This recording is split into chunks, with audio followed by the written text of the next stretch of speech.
بسم اللہ الرحمن الرحیم۔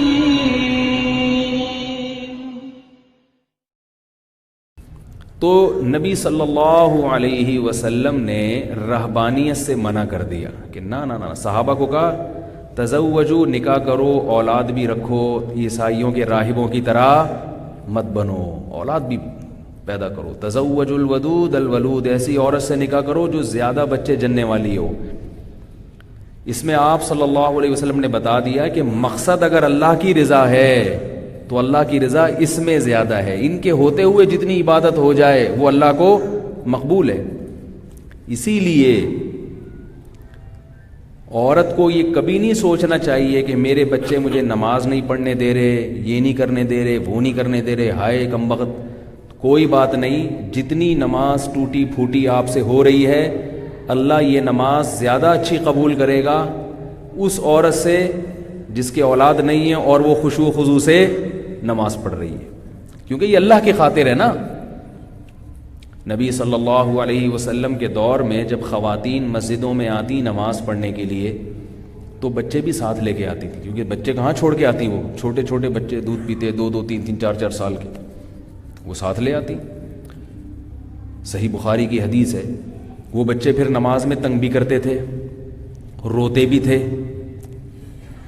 ہم ہوتے تو ہم کیا کرتے؟ سلام کے بعد کہتے جتنی خواتین نماز میں بچوں کو لے کر آئی ہیں یہ بچے عیدی سینٹر میں جمع کرا دیں، یا تو مسجد میں نہ آئیں، پابندی لگاتے کہ ان کی وجہ سے مسجد کا ماحول خراب ہو رہا ہے۔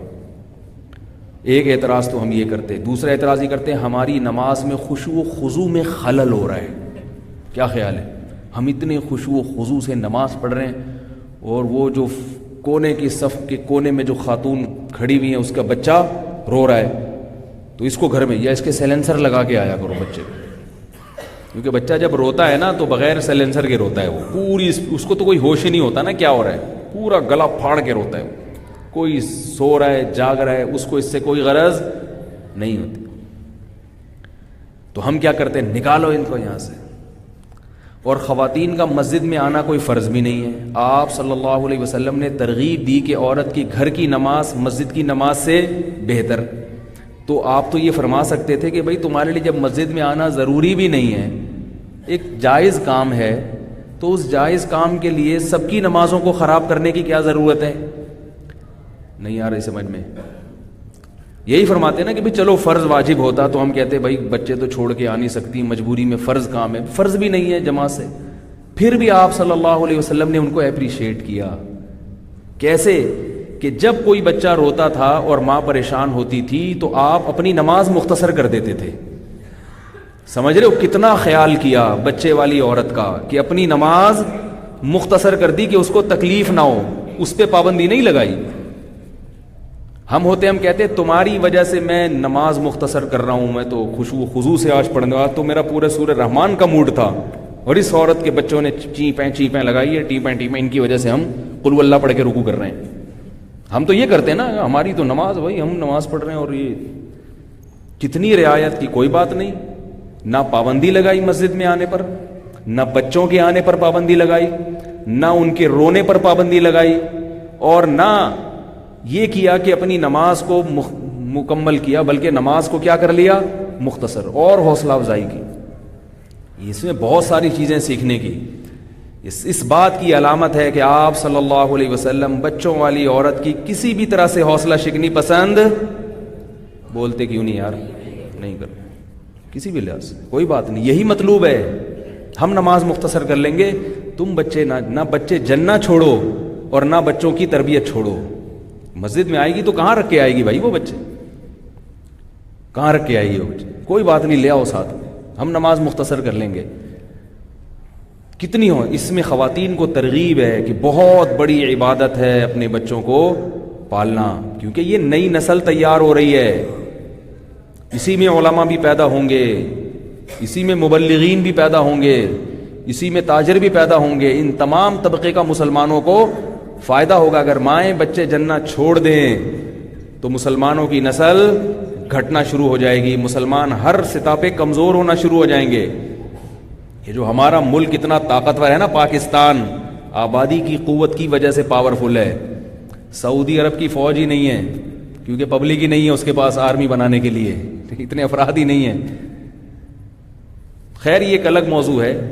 تو میں جو عرض کر رہا تھا کہ اگر خواتین کی نماز میں بچوں کی وجہ سے خشوع و خضوع نہیں ہوتا تو پریشان نہ ہوں, یہ سوچ لیا کریں کہ اللہ اسی نماز میں انشاءاللہ پورا اجر دے گا. اللہ کو یہ نماز پسند. ہمارے حضرت مفتی رشید احمد صاحب رحمہ اللہ تعالی جب تہجد پڑھتے تھے, حضرت کے 7 یا 8 بچے تھے, تو فرماتے ہیں چھوٹے بچے بعض دفعہ روتے تھے, فرماتے ہیں میں وہی نماز پڑھتا تھا, وہاں سے جاتا نہیں تھا کہ بچے رو رہے ہیں نماز خراب ہو رہی ہے, نا فرمایا وہیں, اس لیے کہ اللہ کی رحمت نازل ہوتی ہے بچوں کے رونے پر. فرمایا مجھے نماز میں اور مزہ آتا ہے جب بچہ رو رہا ہوتا ہے, جب بچہ رو رہا ہوتا ہے تو نماز میں اور مزہ آتا ہے اور اللہ کی طرف توجہ جاتی ہے. کل ہم بھی روتے تھے تو ہماری مائیں بھی ہمیں پالتی تھی نا یار, کیا سے سمجھا یار بھائی. آج جو بچہ رو رہا ہے تو کیا پہلی دفعہ رو رہا ہے وہ؟ آپ جب چھوٹے تھے تو آپ بھی روتے تھے نا, آپ کے ماں باپ نے بھی تو برداشت کیا تھا. یہ تو نہیں کہ گلا دبا کے پھینک دیا ہو کہ پھر یار کیا ٹینشن پال لی. جیسے آپ کے ماں باپ نے برداشت کیا اور ہمیں یہ زندگی ملی, تو ایسے ہی ہم نئی نسل کو اس کے رونے دھونے کو برداشت کریں گے, تحمل کے ساتھ, بردباری کے ساتھ. بچہ ہے روتا ہے کوئی مسئلہ نہیں, کبھی ہنستا ہے کبھی روتا ہے. جیسے بچے کے رونے پر انسان کو رونا آتا ہے, تو بچے کے جب کھلکھلا کے ہنستا ہے تو ایسا لگتا ہے جیسے ساری دنیا ہنس رہی ہے. بچے کی ہنسی بھی بڑی زبردست ہوتی ہے, ہنستا بھی فری سٹائل میں. ہم تو ہنسیں گے نا تو مجلس کے آداب کا خیال کریں گے, یار کوئی دیکھ تو نہیں رہا, بہت تمیز سے ہنسیں گے. بھئی کتنے دانت دکھانے ہیں, اور دانت صاف ہوں گے تو ہنسیں گے, ورنہ کہیں گے یار ابھی رہنے دو, بس مسکرانے پر گزارا کرو. بہت بچے میں یہ تکلفات نہیں ہوتے, بچہ فری سٹائل ہنستا ہے تو ہے, نان اسٹاپ ہنستا ہے. یعنی وہ اس میں منافقت نہیں ہے بچے میں, جو اندر ہے وہی اس کے باہر ہے. تو اس لیے بچہ رو رہا ہو, تنگ کر رہا ہو. اور ایک جنرل نالج کی بات آپ کو بتا دوں کہ بچوں کے رونے پر زیادہ پریشان بھی نہ ہوا کہ ہائے پتہ نہیں کیا ہو گیا اس کو, ہائے پتہ نہیں, کچھ بھی نہیں ہوتا, رونے دو. بچوں کے لیے چیخ چیخ کے رونا ان کے پھیپھڑوں کے لیے بہت ضروری ہے. جو بچہ چیخ چلا کے نہیں روتا اس کے پھیپھڑے کمزور ہو جاتے ہیں. اور یہ اللہ نے اس لیے بھی رکھا ہے کہ آپ کے اندر برداشت پیدا ہو, تحمل پیدا ہو. کیونکہ جس آدمی میں برداشت نہیں ہے, جس عورت میں برداشت نہیں ہے, وہ دنیا کا کوئی کام نہیں کر سکتا. نہ وہ مرد کر سکتا ہے نہ عورت کر سکتا ہے. اپنے بچے ہی برداشت نہیں ہو رہے تو کیا کرو گے دنیا میں؟ اتنا چھوئی موئی بن کے زندگی گزارو گے نا, بالکل ہی ایسے بالکل چھوئی موئی بن کے ہائے اللہ ہوئی اللہ والی, تو دنیا میں کچھ نہیں کر سکتے. ہم نے بڑے بڑے علماء بزرگوں کو جنہوں نے دین کے بڑے کام کیے ہیں, ان کے بچوں, انہوں نے بچوں کی ٹینشن بھی پالی ہے, بچوں کی ٹینشن بھی پالی ہے انہوں نے. حضرت ابو ہریرہ رضی اللہ تعالیٰ عنہ کے 19 بچے تھے. کیا یہ عیدی سینٹر نے پالے تھے؟ انہوں نے ہی پالے ہیں. اور دین کا کتنا کام کیا. خالد ابن ولید رضی اللہ تعالیٰ عنہ کتنے بڑے مجاہد, پوری آدھی دنیا فتح کی ہے. 40 بیٹے تو میدان جہاد میں شہید ہوئے ہیں ان کے. انس ابن مالک رضی اللہ تعالیٰ عنہ نے بہت علم پھیلایا ہے دنیا میں, بڑا کام کیا ان کا علمی. انس ابن مالک رضی اللہ تعالیٰ عنہ سے بہت ساری حدیثیں منقول ہیں. کوفہ میں, بصرہ میں حضرت انس ابن مالک درس دیا کرتے تھے. بچے بتاؤں کتنے تھے؟ نہیں بتاؤں؟ بتا دوں. صحیح بخاری کے مطابق فرماتے ہیں 120 بچے تو وہ ہیں جو میں اپنی زندگی میں دفن کر چکا ہوں, اور 100 بیٹے انہوں نے اپنی زندگی میں چلتے پھرتے دیکھیں. 100 بیٹے. کوفہ میں 4 آدمی ایسے گزرے جن کے 100 بیٹے انہوں نے اپنی آنکھوں سے دیکھے ہیں. دیکھے کا مطلب جو جوان ہو چکے تھے چلتے پھرتے. ان میں ایک انس ابن مالک بھی تھے. 4 بیویاں کے علاوہ باندیاں بھی ہوتی تھی, لیکن بچے تو ہو گئے نا, چاہے باندی سے ہو چاہے بیوی سے ہو. انہوں نے تو پال بھی لیے, سب کچھ ہو گیا. بچے خود تربیت کر رہے ہوتے ہیں ایک دوسرے کی. بچے زیادہ ہوتے ہیں, ماں باپ کا بوجھ ہلکا ہو جاتا ہے, کیونکہ وہ خود ایک دوسرے کو سنبھال لیتے ہیں.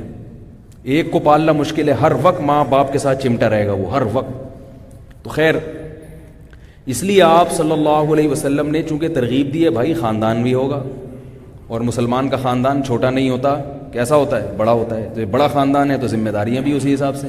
جب ذمہ داریاں ہیں تو مسجد میں آ کے اگر بیٹھ جائے گا تو ذمہ داریاں کون نبھائے گا بھائی؟ کیا خیال ہے؟ تو یہ آلو پیاز ٹماٹر انڈے لیتے آنا, دہی لیتے آنا, ٹینشن لینے کی, اسی میں ثواب ملے گا.